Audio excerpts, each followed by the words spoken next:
శ్రీకాకుళం జిల్లాలో వంశధార కుడి కాలువలోకి కారు దూసుకు వెళ్ళింది.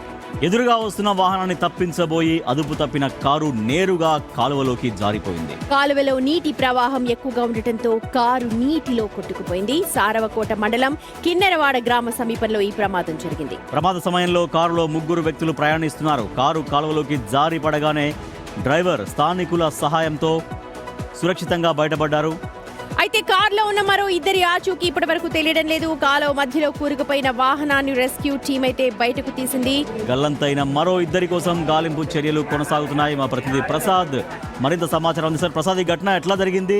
కారులో ఉన్నటువంటి మొత్తం 3 వ్యక్తులు కదా, 3 వ్యక్తుల్లో 2 డ్రైవర్ సేఫ్ గా ఉన్నారు, 2 వ్యక్తులు గల్లంతు. వాళ్ళ కోసం సెర్చ్ చేస్తున్నారా? Rescue team already search operation continue చేస్తుంది. దాదాపు ఘటన జరిగి 1 అవర్ పైగా అవుతుంది. ఎందుకంటే గత కొద్ది రోజులుగా ఒరిస్సాలో భారీగా వర్షాలు కురవడంతో అటు వంశధార, నాగావళి నదుల కాలువలన్నీ కూడా వరద ప్రవాహం అధికంగా ఉంది. సో ఆ నేపథ్యంలో అది చిన్న ప్రమాదం అయినప్పటికీ కూడా వరద ప్రవాహం కారణంగా వాళ్ళు గల్లంతైన పరిస్థితి. కారు అందులోకి వెళ్ళినట్టు దగ్గరలో ఉన్న స్థానికులందరూ కూడా వారిని రక్షించే ప్రయత్నం చేశారు. వరద ప్రవాహం డీటెయిల్స్ తెలుస్తున్నాయా? ఎవరు ప్రయాణికులు, ఏంటి? డ్రైవర్ సేఫ్ కాబట్టి వాళ్ళు ఎక్కడెక్కారు, ఎక్కడికి వెళ్తున్నారు, ఇలాంటి డీటెయిల్స్ ఏమైనా తెలుసాయా? ఈ కిన్నెరవాడు అనే గ్రామంలోనే వాళ్ళు ఒక వివాహ వేడుక అయితే అటెండ్ అవ్వడం జరిగింది. రిటర్న్ జర్నీలో ఆ రోడ్డు మీద ఒక బొలేరోని వీళ్ళ కారే ఢీ కొట్టి దాన్ని అదుపు తప్పి ఆ కాలువలో పడిపోయిన పరిస్థితి.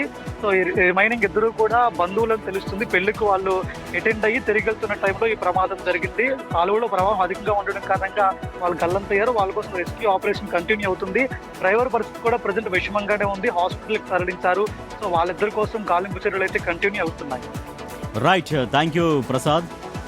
సో అదంటే కాలువలోకి వస్తూ ఇలాగా ప్రమాదానికి గురి కావడం నిజంగా చాలా దురదృష్టకరం అని చెప్పాలి. ఎదురుగా వస్తున్న వెహికల్ ని తప్పించబోయి కొంత ఆ వెహికల్ కి ఢీ కొట్టి నేరుగా కాలువలోకి దూసుకెళ్ళింది. సో ఒకసారి కాలువలో పడిన తర్వాత మరి వాళ్ళిద్దరు డోర్స్ ఓపెన్ అయి ఉంటాయి. సో అందుకే వాళ్ళు నీళ్ళలో మునిగిపోయి ఉంటారు, కొట్టుకుపోయి ఉంటారు. ప్రవాహం ఎక్కువగా ఉంది.